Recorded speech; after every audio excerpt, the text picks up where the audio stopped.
오늘은 마가복음 5장 21절로 43절 말씀을 통해서 어루만지시는 나의 주님이라는 말씀의 제목으로 우리가 함께 은혜를 나누기를 원합니다. 우리가 저번 주에 보면 1절에서 20절 말씀에 보면 거라사 광인이 예수님을 만나서 자신이 무덤 속에서 또 산에서 있었던 그 삶에서 이제는 가정을 찾아 또 가정에서 함께 그 삶을 나누는 그 은혜의 자리로 우리가 말씀을 나누었습니다. 오늘 말씀은 우리가 두 가지 사건을 통해서 하나님이 우리에게 말씀하시고자 하는 것이 무엇이며 또 그 말씀을 통해서 우리가 깨닫는 것이 무엇이고 또 한 주간 어떻게 살아가야 될 것인가에 대해서 우리가 말씀을 나누기를 원합니다. 우리 먼저 우리 21절과 22절, 21절 말씀을 한번 읽어보도록 하겠습니다. 같이 읽습니다. 시작. 예수께서 배를 타시고 다시 맞은편으로 건너가시니 큰 무리가 그에게로 모이거늘 이에 바닷가에 계시더니 아멘. 예수님이 계신 곳에는 이제 많은 무리가 따르게 되었습니다. 여러분, 사람들이 모이는 곳에는 분명한 이유가 있습니다. 사람이 가는 곳에는 분명한 이유가 있죠. 여러분들 이유 없이 사람들이 가는 것은 없습니다. 여러분들 이곳에 왜 오셨습니까? 분명히 이유가 있죠. 이유가 있어서 우리는 이곳에 모였습니다. 우리가 모인 이유는 단 한 가지, 오직 하나님께 예배하기 위해서 이 시간에 모인 겁니다. 부모님에게 가장 힘든 일이 언제냐면 자녀가 아플 때예요. 그리고 자녀에게 무슨 일이 생겼을 때 부모님들이 가장 힘듭니다. 그럼 많은 사람들이 그 세월호 사건을 통해서 많은 우리 어린아이의 심령들이 운명을 달리했습니다. 그 부모님들의 마음은 누구도 헤아릴 수가 없습니다. 그 부모님들의 마음을 누구도 위로할 수 없습니다. 자식을 잃은 부모의 마음은 모든 것을 다 잃었기 때문입니다.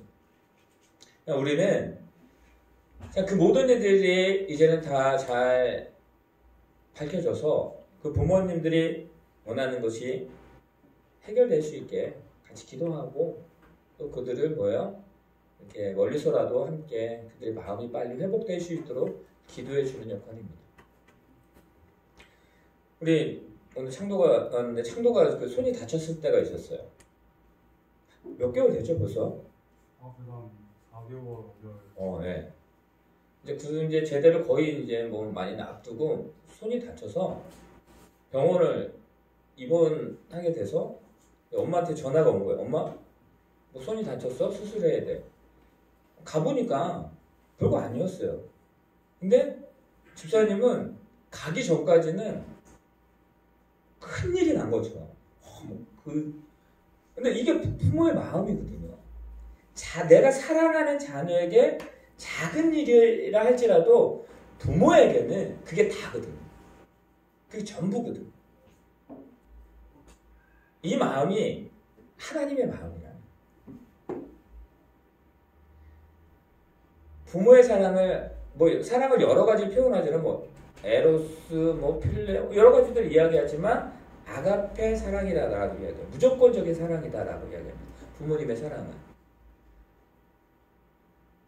하나님의 사랑을 아가페 사랑이라고 이야기합니다. 모든 것을 다 내어주시는 그 사랑. 그 사랑이 우리를 향하여 있었다는 것이죠. 우리가 아프고 우리가 하나님의 자녀가 아프고 힘들고 어려우면 가장 힘들어하시는 분이 누구예요? 하나님이라는 사실이에요. 여러분 그걸 잊지 마시기 바랍니다.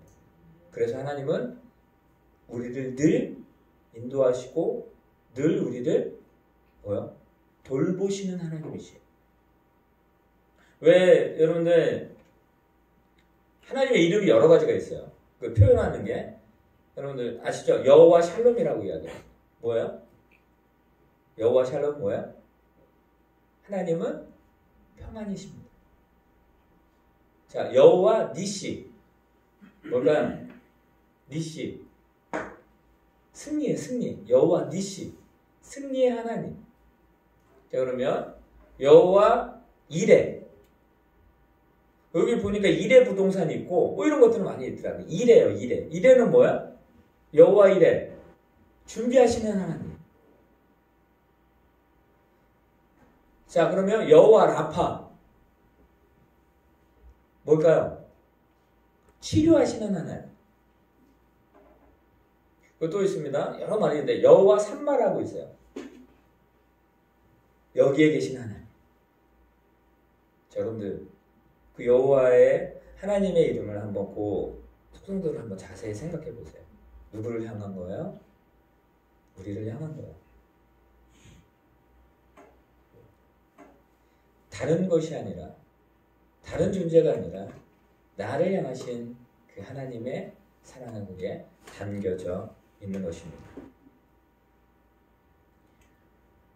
오늘 말씀에 두 가지 사건이 나옵니다. 첫 번째 사건은 뭐냐면 야이로라는 사람이 예수님을 만난 사건입니다.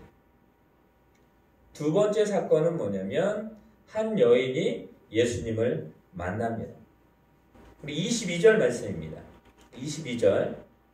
이 회당장 야이로가 예수님을 찾아가는데 예수님을 찾아가서 행동하는 게 있었습니다. 22절 함께 있습니다. 시작.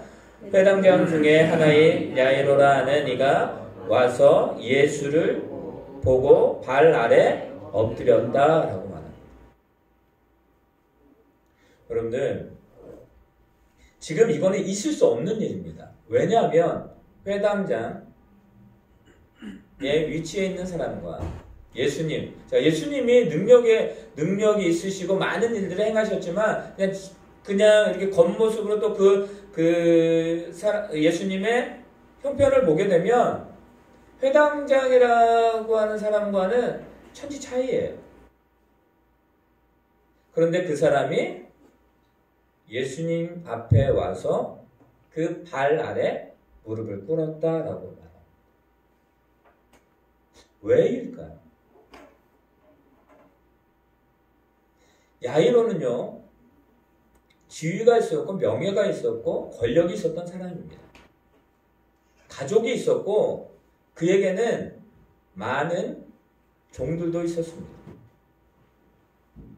그런 남부러울 것이 없는 사람이 예수님께 와서 무릎을 꿇었다.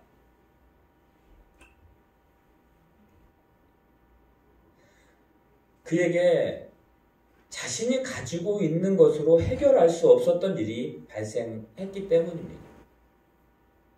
내 능력으로는 할 수 없는 일이 발생을 했다라는 것이죠. 그게 어떤 일이냐면 바로 23절에 나와 있습니다. 어떤 일인지 한번 보도록 하겠습니다. 23절입니다. 있습니다. 간곡히 구하여 이르되 내 어린 딸이 죽게 되었사오니 오셔서 그 위에 손을 얹으사 그로 구원을 살게 하소서 하거늘. 지금 이 야이로가 예수님 발 앞에 무릎 꿇었던 일은 단 한 가지입니다. 뭐냐면 자기의 자녀 때문이에요. 모든 것을 버려서라도 자기 딸에게 생긴 일의 문제를 해결하기를 원했다라는 거죠. 여러분들 누가 생각나십니까? 모든 것을 주어서라도 살리기를 원하시는 하나님. 우리를 구원하시기 위해서 독생자 예수까지도 보내주신 그 하나님의 마음을 우리는 여기에서 발견할 수가 있는 것입니다.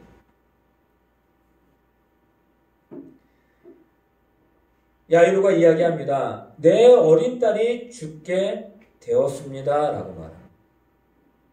다른 복음서에서는 이렇게 이야기합니다.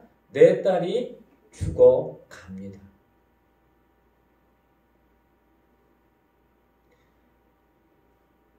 여러분, 이 아버지의 마음이 어떻겠습니까? 이 아버지의 마음은 지금 자기의 자녀가 죽어가고 있다라고 하는 그 상태가 있을 때 그 상황을 볼 때 이 아버지의 마음은 찢어집니다. 이 야이로의 마음은 누구도 헤아릴 수가 없었습니다. 그런데 여러분들, 예수님이라는 분이 예수님을 만난 자들의 삶이 변했다라는 소식을 듣습니다. 누워서 죽음을 기다려 했던 한 사람을 살리신 예수님, 바다와 바다를 잔잔케 하시는 그 능력의 예수님, 귀신도 쫓아내시는 그 능력의 주님, 그 주님의 소식을 야이로가 듣습니다. 이 야이로는 생각했을 것입니다. 아, 내가 할 수 있는 일은 단 한 가지다. 예수님을 만나야겠구나. 예수님을 만나면 내 사랑하는 딸이 죽지 않겠구나. 지금 내 사랑하는 딸이 지금 죽어가고 있는데 내가 아무것도 할 수 없는 상태였지만 내가 예수님을 만난다라고 한다면 내 딸은 살아날 거야. 라고 하면서 구합니다. 예수님은 오셔서 그 위에 손을 얹으사 그로 구원을 받다 살게 하소서.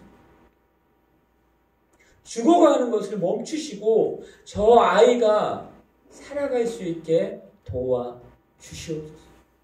오직 주님만이 가능하십니다. 라고 예수님의 발 앞에서 울부짖으며 예수님께 간곡히 간절히 구하는 모습을 볼 수가 있습니다. 이에 그와 함께 가실세? 예수님 뭐라고? 이야 그와 함께 가실세. 예수님은 그 야이로와 함께 어디로 가요? 병들어서 죽어가고 있는 그 딸에게 걸어가십니다. 이제 사건이 이렇게 흘러가고 있는데 중간에 뜬금없이 한 사건이 끼어들게 됩니다. 우리 25절 말씀입니다. 25절 말씀이 있습니다. 시작. 12해를 혈류증으로 알아온 한 여자가 있어. 12해를 12년, 그러니까 12년 동안 혈류증을 앓은 사람이 있었다라고 말합니다. 한 병은 12년을 앓았다. 여러분 상상이 가시죠? 어떤 상태였을까요? 근데 그것을 이 마가는 자세히 설명합니다. 26절입니다. 함께 읽습니다. 시작. 많은 의사에게 많은 괴로움을 받고 가진 것도 다 허비하였으되 아무 효험이 없고 도리어 더 중하여 뒀던 차에 이 여인은 그 혈류증을 해결하기 위해서 많은 의사들을 만났습니다. 해결할 수 있는 곳이라고 한다면 그 여인은 어디든지 갔다라는 소식입니다. 그리고요, 그 여인이 가지고 있었던 전 재산을 털어서라도 이 병을 고치기를 원했습니다. 하지만 나을 수 있다라고 하는 이 사람을 만나면 낫는다라고 해서 만났던 그 의사들이 뭘 하냐면 더 괴롭게 했다라는 것입니다. 그러니까 병이 치료된 것이 아니라 더 악화가 됐다라는 것. 고생한다라는 것. 그리고 가지고 있던 모든 것들을 다 허비하였다라고 말합니다. 아무 효용도 없고 도리어 그 병이 중하여졌다라고 말합니다. 여러분들 기독교를 보면 히브리 사람들이 보면 숫자의 의미를 많이 둡니다. 한 1, 3, 또 7, 10 이런 숫자 많이 두는데 12에도 여러분들 그 숫자의 의미가 있는데 그 의미를 보면 12는 완전함을 말합니다. 즉 이 12년을 알았다라고 한다는 건 뭐냐면 이제는 뭐예요? 소망함이 없다라는 거예요. 완전히 그의 삶이 절망으로 떨어졌다라는 거예요. 완전히 이제는 그의 삶을 회복시켜줄 사람이 없다라는 거예요.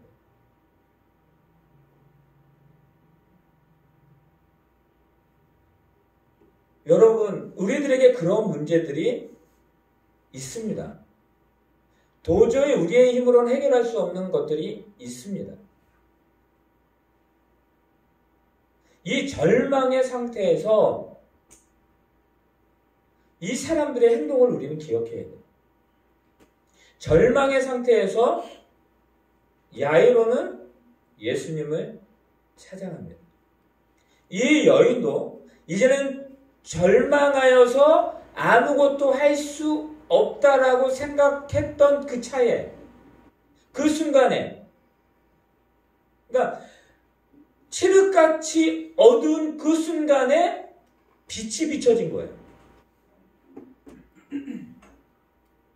누구도 도와줄 수 없는 그 상태인데 빛이 비춰진 거예요.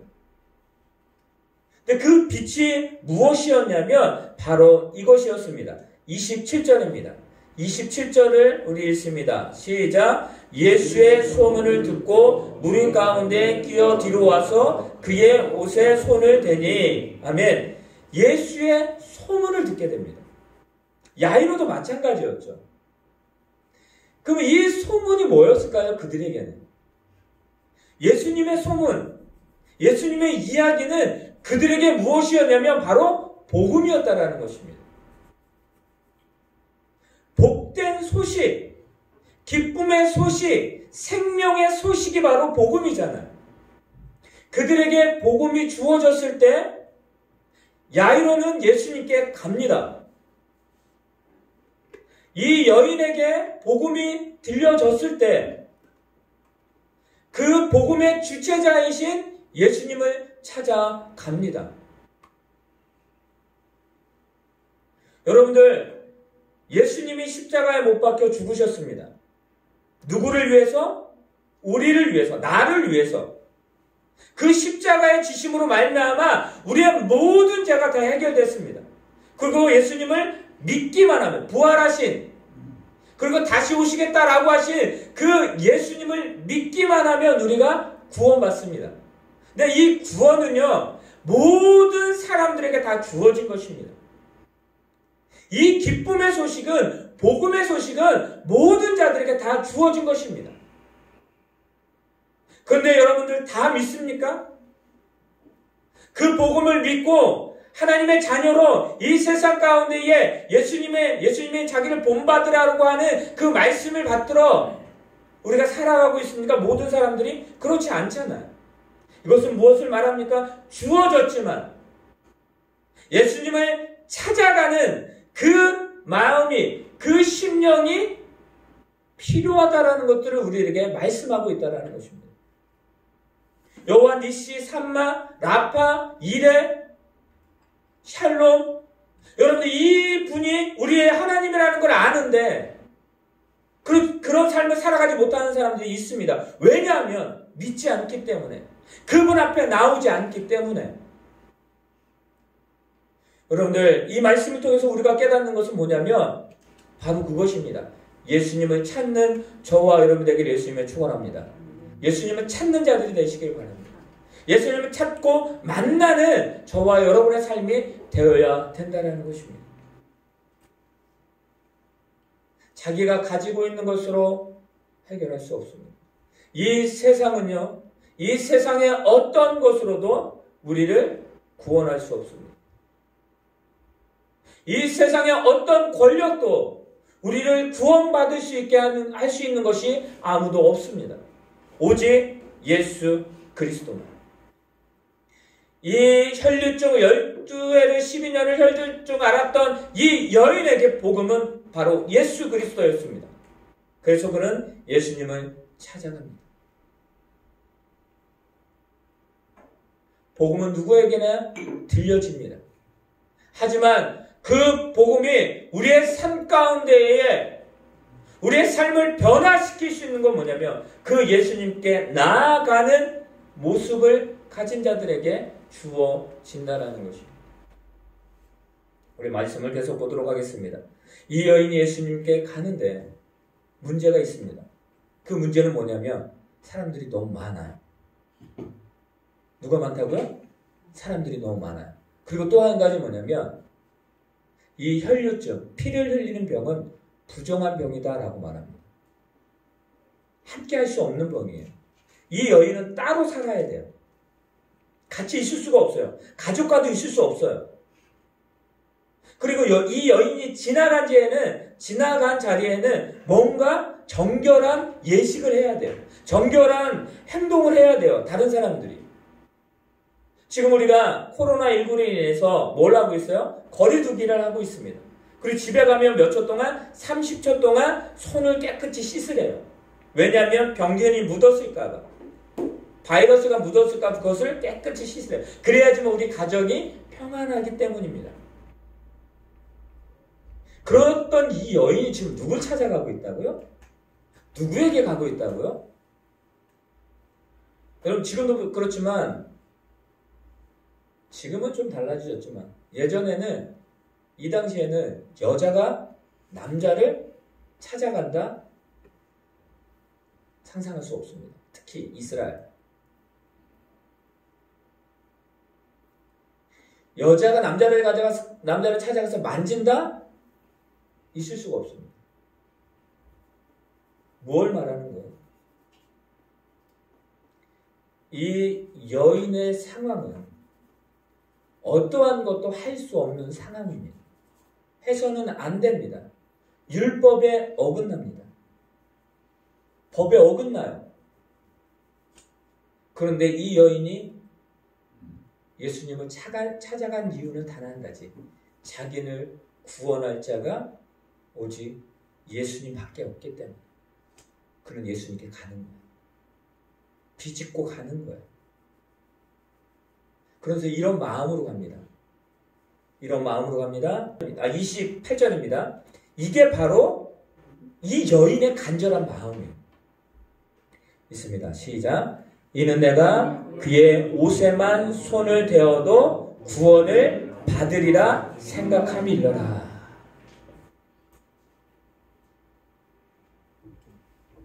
이는 내가 그의 옷에만 손을 대어도 구원을 받겠다.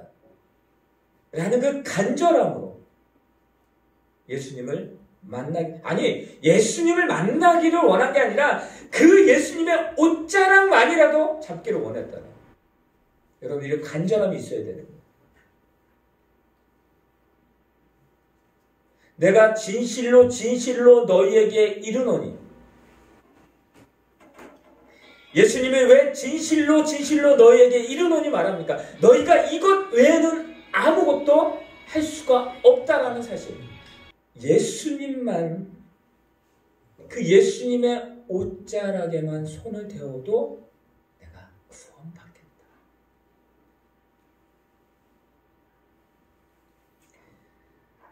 여러분들, 구약에 보면 한나라는 사람이 있습니다. 한나. 이 여인이죠. 결혼했어요. 남편에게 사랑을 받습니다. 그런데 이 여인에게 한 가지 없는 게 있었습니다. 뭐예요? 자녀가 없었어요. 남편이 아무리 잘해줘도 많은 것들을, 많은 물질과 모든 것들을 준다 할지라도 이 여인에게 기쁨은 없었습니다. 그래서 그는 항상 기도해요. 하나님, 나에게 자녀를 주세요.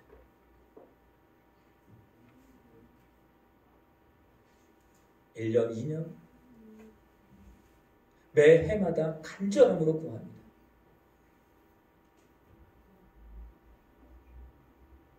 여러분들, 아브라함이 조카 롯에게 문제가 생긴 것을 천사를 통해서 듣게 됩니다.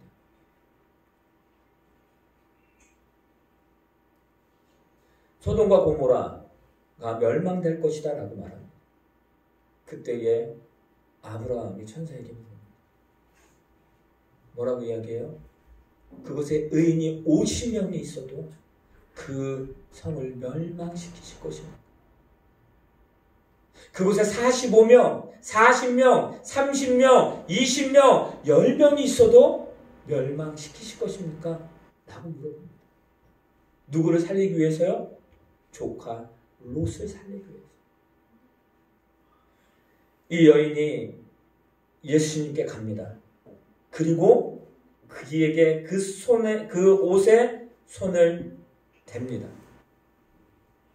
일어났던 일이 이것입니다. 29절입니다. 읽습니다. 시작. 이에 그의 혈류 근원이 곧 마름에 병이 나은 줄을 몸이 깨달았느니라. 아멘. 이에 그의 혈류 뭐라고요? 근원이 곧 말랐다라고 말합니다.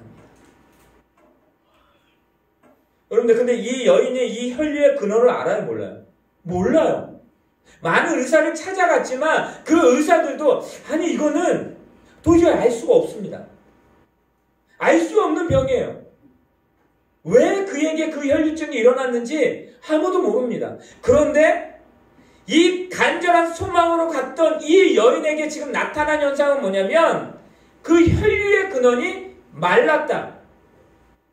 말랐다라는 건 뭐냐면 끝났다라는 거예요. 다시는 그것이 재생할 수 없다라는 거예요. 다시는 그 병이, 그 혈류증이 부정한 죄라고 이야기하는 그것이 그를 힘들게 할 수가 없게 되었다라는 거예요.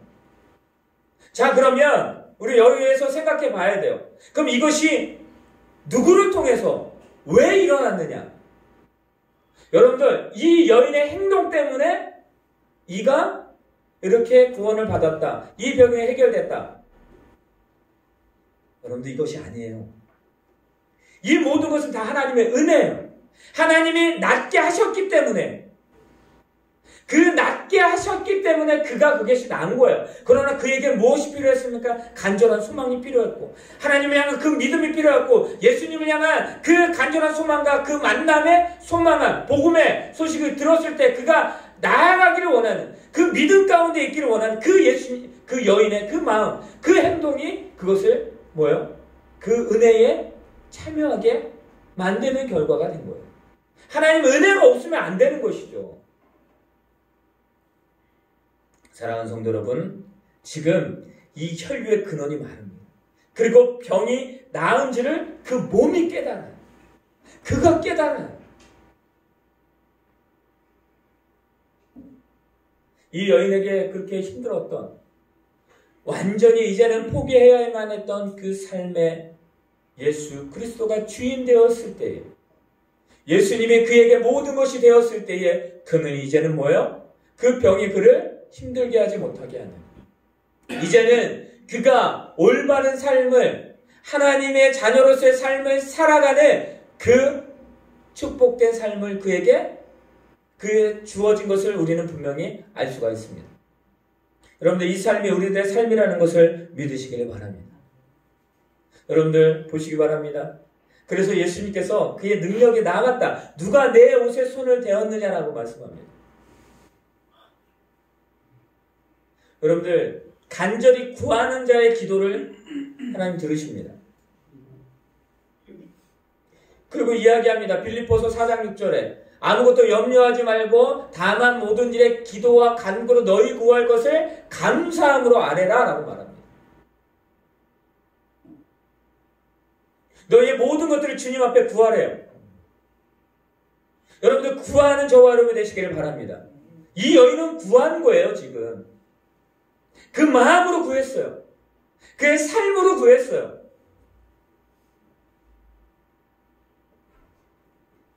응답하시는 주님을 만났을 때 그는 그의 구함에, 소망함에, 그의 간절함에 응답하시는 주님의 은혜가 그에게 임하게 됩니다.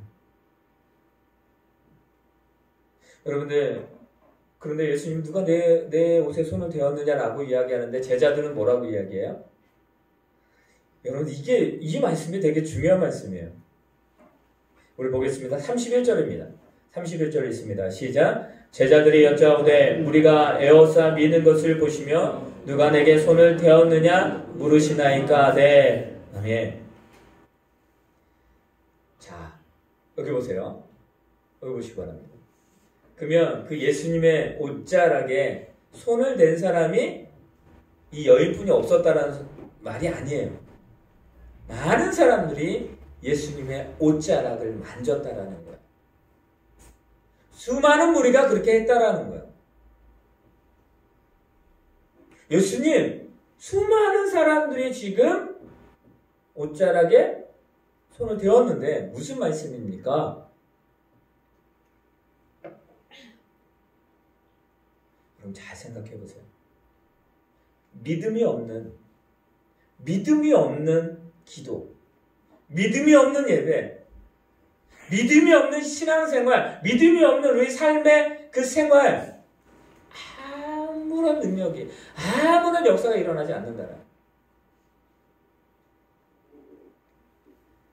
이 한 여인의 믿음이 우리들의 믿음이 되시길 바랍니다. 여러분들 계속 말씀을 읽습니다. 그랬더니 예수님이 뭐라고 하냐면 예수님께서 이 일 행한 여자를 보려고 둘러보셨다. 이 여인을 찾으시는 거예요. 그때 이 여인이 와서 그 모든 일을 다 고백합니다. 그때 예수님이 이 여인에게 하신 말씀 34절 말씀입니다. 다 같이 읽습니다. 예수께서 이르시되 딸아 내 믿음이 너를 구원하였으니 평안히 가라. 내 병에서 놓여 건강할지어다. 아멘. 이 여인에게 이 믿음에 예수님 뭐라고 말씀합니까? 평안히 가래요. 어느 누구도 너를 정죄할 사람이 없다라는 거예요. 어느 누구도 너에게 손가락질할 수 없다라는 거예요. 그리고 뭐라고 이야기합니까? 내 병에서 놓였다. 여러분들 병이 들면 모든 삶이 다 뭐예요? 멈춰지게 돼요. 기존의 생활을 할 수 없습니다. 그곳에서 놓였다. 너의 삶. 이제는 너가 여기에는 지금 남편이 있는지 자녀가 있는지 나와 있지는 않지만 분명한 사실은 뭐냐면 네가 12년 전에 삶을 살았던 그 삶으로 이제 살아가라는 원래의 삶을 살아가라는 거예요. 그리고 뭐라고 이야기합니까? 건강할지어다. 이제는 건강의 삶을 살아가는 것이 맞다라는 것입니다. 우리가 예수님을 믿었습니다. 그러면 그 믿음의 삶을 우리는 살아가야 되는 것입니다. 여러분들 구원받으는 그렇게 이야기합니다. 내가 구원받았으니까 어떠한 일을 해도 나는 구원받은 사람이야. 여러분들 구원받은 삶은 구원의 삶을 살아가야 되는 거예요. 말씀을 붙들고 그 말씀대로 살아가는 것이 바로 구원받은 삶의 사람이에요. 삶의 그 삶을 살아가는 거예요. 그것이 없으면 안 되는 것입니다. 여러분들 이런 하나님의 귀한 역사가 일어납니다. 귀한 역사가 지금 예수 그리스도를 통해서 이 12년의 혈류증을 앓았던 이 여인이 고침을 받습니다. 완전히 이제는 절망으로 있었던 그 삶에서 완전한 행복의 삶, 평안의 삶, 완전한 삶으로 변환됩니다. 전환됩니다. 여러분들과 예수 그리스도를 믿음으로 말미암아 죽으면 생명으로 바뀌었잖아요. 그 삶이에요. 그 삶을 살아갑니다. 그런데 여러분들 우리가 여기서 생각해야 되는 것이 있습니다. 한 사람을 우리는 잊어버리면 안 돼요. 누구예요? 한 사람을 잊어버리면 안 돼요. 지금 장면에서 잃어버리지 말아야 될 우리 한 사람이 있어요. 그게 누구냐면 바로 야이로예요. 누가 있어요? 지금 야이로가 있는데 지금 그 상황이 벌어지는 그 상황 속에서 이 야이로의 마음이 어땠을까? 우리 한번 생각해 봅시다. 이 야이로가 지금 두려웠을 것입니다. 지금 빨리 가야 되는데. 지금 빨리 가야지 우리의 딸이 살아나는데 만약에 가다가 지금 무슨 일이 생기면 어떡하지? 그 두려움에 있습니다. 예수님 빨리 가야 되는데 근데 말할 수가 없는 거예요. 그 상황이 지금 갑자기 일어나고 있기 때문에 그 상황 속에서 이 야이로는 두려웠습니다. 이 야이로에게 가장 두려운 일은 무엇이었냐면 바로 자신의 딸이 죽는 거예요. 물질이 없어진 아니에요. 어떠한 것으로 해결할 수 없는 그 문제도 예수님을 만났을 때 해결받는다라는 그 소망함으로 왔는데 그래서 예수님 다가가는데 그 시간이 지체가 되는 거예요. 지체가 될수록 사람들이 뭐냐면 두려워하게 되어져 있는 것입니다. 여러분들 내가 무엇을 계획하고 무엇을 소망하며 나아가는데 그게 잘 이루어지지 않아요. 그럼 어떻습니까? 두려워요. 근심해요. 염려해요. 그런데 여러분들 그런데 여러분들 어떤 일이 벌어지냐면 바로 35절 말씀입니다. 35절 다 같이 있습니다. 시작. 예수께서 말씀하실 때 회당장에 중에서 사람들이 와서 회당장에게 이르되 당신의 딸이 죽었나이다. 어찌하여 선생을 더 괴롭게 하나이까? 여러분들 두려워하고 근심하고 염려했던 일이 지금 발생했습니다. 여러분 이럴 때 우리 많아요. 우리 삶에 이런 부분들이 많이 발생합니다. 가슴이 떨리는 겁니다. 어쩔 줄 모르는 거. 지금 무슨 일이 일어나지? 나지 않을까? 그런 염려 가운데 근데 일어나요. 여러분들 야이로에게 가장 두려웠던 일은 자신의 딸이 죽는 것이었어요.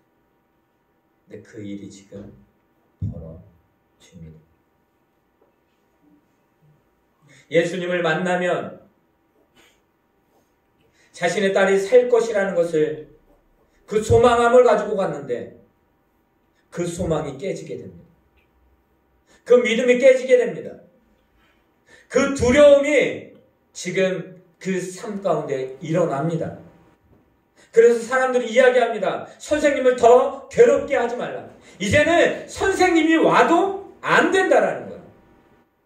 더 괴롭게 해서 지금 이 상황을 더 악화시키지 말라라는 것입니다. 여러분 이건 누구의 말입니까? 세상의 말입니다. 믿음으로 살아가려고 하는 우리들에게 세상은 그렇게 이야기합니다. 아니야. 야, 지금 어떤 시대인데? 지금은 과학이 발달한 시대고 어떠한 것이든 할 수 있는 시대야 라고 말합니다. 근데 여러분들 보세요. 과학이 지금 코로나를 이기고 있어요? 이 코로나19로 인해서 많은 사람들이 죽어가는데 그 죽음을 멈추고 있어요? 그렇지 않잖아요. 시간만 지나고 자신이 예전에 개발했던 그 약으로 이게 되나 안 되나 그러고 있잖아요. 세상은 우리들에게 뭐요? 믿음으로 살라 이야기하지 않습니다. 아야 그렇지 않아도 돼.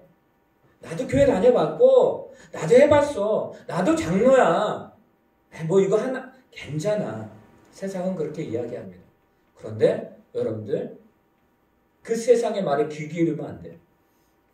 세상은 그렇게 이야기하지만 주님은 지금 이렇게 이야기합니다. 우리 다 같이 36절 말씀이 있습니다. 다 같이 있습니다. 시작. 예수께서 그 하는 말을 곁에서 들으시고 회당장에게 이르시되 두려워하지 말고 믿기만 하라 하시고 아멘. 당신의 딸이 죽었습니다. 이제는 자신이 붙들고 있었던 그 소망했던 그 한순간을 놓치게 됐습니다. 그 두려움의 일이 지금 벌어졌습니다. 그때 예수님이 하신 말씀 뭐라고 얘기합니까? 두려워하지 말고 믿기만 하라는 말. 너희에게 이것이 두려움이지만 믿으라는 것입니다. 너희가 믿음으로 나아갔다면 그 끝까지 그 믿음을 지키라는 것입니다. 여러분들 믿는 자에게 늙지 못할 일이 없느니라 말씀하셨잖아요. 자, 믿는 자에게는 능치 못할 일이 없다라는 사실은 뭐냐면 어떤 환경에서도 그 믿음을 놓치지 말라라는 것입니다. 그때 하나님의 역사가 너희에게 보여질 것이라는 것을 말씀하는 거예요. 지금 어렵잖아요. 다 어려워요. 그런데 우리가 소망함을 가지고 우리가 하나님 앞에 바라고 나아가는 것이 무엇입니까? 이 일을 통해서 우리에게 말씀하시고자 하는 일이 있기 때문에 우리는 그것을 믿고 갑니다. 많은 사람들이 죽어. 많은 사람들이 힘듭니다. 여러분들, 우리들에게 각자의 두려운 것이 있습니다. 각자 있어요. 다 있어요. 근데 주님은 말합니다. 두려워하지 말라라고. 믿으라고. 뭘 믿으라고? 예수 그리스도를 믿으라는 것입니다. 네가 와서 예수님이 나에게 오시면 내 딸이 살겠습니다 라고 하는 그 믿음을 놓지 말라라는 것입니다. 내가 지금 너에게 가고 있지 않느냐? 내가 너의 자녀에게 가고 있지 않느냐? 그것을 여러분들 뭐라고요? 믿으라는 거예요. 세상은 아니야. 죽었어. 끝났어. 그렇게 말하는 것이 세상입니다. 근데 예수님은 믿음의 자녀에게 말하고 있는 건 뭐냐면 그 믿음을 붙들어라 라고 말합니다. 여러분 그 믿음에 여러분이 두려워하는 그 모든 것들 때문에 지금 내가 손들고 붙들고 있는 그 믿음의 것을 놓지 않는 저와 여러분 되시길 바랍니다. 우리부터 말씀을 읽습니다. 우리 37절부터 39절 말씀입니다. 있습니다. 시작. 베드로와 야고보의 형제 요한 외에 아무도 따라옴을 허락하지 아니하시고 회당장의 집에 함께 가사 떠드는 것과 사람들이 울며 심히 통곡하는 것을 보시고 들어가서 그들에게 이르시되 너희가 어찌하여 떠들며 우느냐 이 아이가 죽은 것이 아니라 잔다 하시니. 아멘. 예수님은 이 야이로의 믿음을 붙잡아 주십니다. 그리고 가자라고 이야기하십니다. 그러니까 예수님은 뭐예요? 변함없으신 예수님이에요.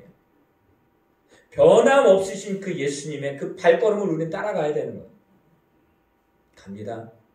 거기에서 그런데 세상에 소용돌이가 있는 거예요.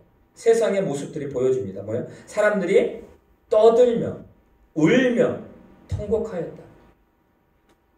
세상은 떠듭니다. 세상은 웁니다. 세상은 통곡합니다. 왜요? 그들에게 생명이 없기 때문입니다. 예수 그리스도를 만난 사람에게는 우는 것이 아니라 여러분들 그 울음이 기쁨이 되기 때문입니다. 그 울부짖음의 통곡함이 간절함으로 바뀌는 것입니다. 그때에 들어가서 하는 말이 그것입니다. 그들을 다 내쫓으시는 거예요. 여러분들 들어가서 하시는 말씀이 이거예요. 너희가 어찌하여 떠들며 우느냐? 소용없는 거예요. 세상에 그 소망함을 가지고 사는 삶은 소망함이 없는 삶은 아무것도 아니라는 것입니다. 그래서 이 아이가 뭐라고요? 죽은 것이 아니라 잔다라고 말합니다. 잔다. 여러분 자녀들이 자는 모습을 한번 보신 적 있어요? 있죠? 새근새근 자잖아. 그 힘들게 막 이렇게 막 끙끙거리지 않으면 애처롭잖아. 그 자녀. 그 잔다. 그런데 사람들은 비웃습니다. 왜 비웃어요? 자는 것이 아니라 뭐예요 지금? 죽었잖아요. 예수님이 말씀하시는 그 말씀의 반응은 어떻게 비웃고 어떻게 그 말씀이 아니다라고 말할 수 있을까요? 근데 해요 세상은. 믿지 않는 사람들은 해요. 그런데 여러분들 믿지 않는 사람들은 비웃습니다. 문자적으로 본 거예요. 근데 예수님 말씀은 뭐예요? 이 아이가 살아나겠다. 살아낼 것이다. 라고 말씀하시는 거예요. 누가? 예수 그리스도께서 그렇게 하시겠다는 거예요. 죽음을 살린, 죽음을 이기신 예수 그리스도. 모든 자연들이 예수님 앞에 뭐예요? 그 말에 순종하는 그 예수님이 이 땅에 오신 거예요. 누구를 위해서? 나를 위해서. 여러분들 부활의 신앙이 바로 이런 거예요. 부활의 신앙이 없는 사람들은 뭐냐면 비웃어요. 네, 여러분들 기억하시기 바랍니다. 부활의 신앙이 없는 사람들은 모든 것들을 다 믿지 못하고 다 뭐예요? 비웃어요. 예수님이 부활하셨습니다. 부활하셨습니다. 우리도 부활합니다. 우리가 죽었다면 우리가 예수님 오시기 전에 죽는다면 우리는 부활해요. 그러나 예수님이 우리가 죽기 전에 오시면 우리는 뭐예요? 그대로 들림을 받는 거예요. 이게 바로 생명의 삶이에요. 예수 그리스도를 통해서 우리에게 주어진 삶이 이 삶이에요. 예수님은요 지금 이 아이가 잔다라고 하는 건 이가 살아나겠다, 부활하겠다라고 말씀하시는 거예요. 여러분들 이 부활의 신앙을 놓지 않는 여러분 되시길 바랍니다. 부활의 신앙을 놓치면 우리에게 일어나는 그 모든 것들이 다 비웃게 되어져 있는 것입니다. 그리고 예수님이 이렇게 말씀하십니다. 41절입니다. 다 같이 있습니다. 시작. 그 아이의 손을 잡고 이르시되 달리다금 하시니 번역하면 곧 내가 네게 말하노니 소녀야 일어나라 하심이라. 아멘. 42절입니다. 시작. 소녀가 곧 일어나서 걸으니 나이가 12살이라 사람들이 곧 크게 놀라거늘. 아멘. 여러분들, 이 야이로가 지금, 야이로의 딸이 몇 살인지를 어디에서 밝히고 있어요? 끝에 가서 밝히고 있어요. 몇 살이요? 12살. 12는 뭐라고 말씀드렸어요? 완전함. 그러니까 이 소녀가 살아났다라는 것은 완전히 살아났다라는 거예요. 이가 죽음이 그를 붙잡을 수 없는 이제는 영원한 생명, 그 생명으로 다시 살림을 받았다라는 거예요. 죽음에서 놓이게 됐다라는 거예요. 슬픔에서 놓이게 됐다라는 거예요. 절망에서 놓이게 됐다라는 거예요. 여러분들 기억하시기 바랍니다. 이 야이로가 두려움으로 왔는데 그 두려움이 현실로 이루어졌습니다. 그런데 여러분들 그 두려움에서 예수님이 뭐예요? 그 야이로를 바꿔주신 거예요. 이 아이만 바꿔준 것이 아니라 야이로가 바뀌었어요. 한 여인이 바뀌었어요. 예수 그리스도를 통해서 바뀐 삶을 살아갑니다. 저와 여러분에게 지금 복된 소식이 주어졌고 우리는 그것을 믿고 이 시간에 나와서 하나님께 예배합니다. 여러분들 이게 우리의 삶이고 이제는 우리가 이 삶을 이 은혜를 가지고 삶의 현장에서 하나님의 은혜로 살아갑니다. 생명의 삶, 기쁨의 삶, 또 우리에게 주어진 그 모든 삶이 하나님 앞에 영광이 된다는 것을 우리는 너무나 잘 알고 있기 때문에 우리는 한 주간을 그렇게 살아갈 것입니다. 여러분들 부활의 신앙, 여러분 믿음으로 또 그 예수 그리스도로 말미암아 우리에게 주어진 그 삶이 얼마나 복된지를 여러분들 깨닫고 한 주간도 그 삶을 살아갈 수 있는 저와 여러분이 되시기를 바랍니다. 아멘. 여러분들 그 삶이 우리들에게 주어진 것입니다. 말씀을 마치겠습니다. 어루만지시는 나의 주님, 나의 삶을 어루만지시고 그 어루만짐은 우리를 세우시는 것입니다. 우리를 깨닫게 하시는 것입니다. 우리를 승리케 하시는 것입니다.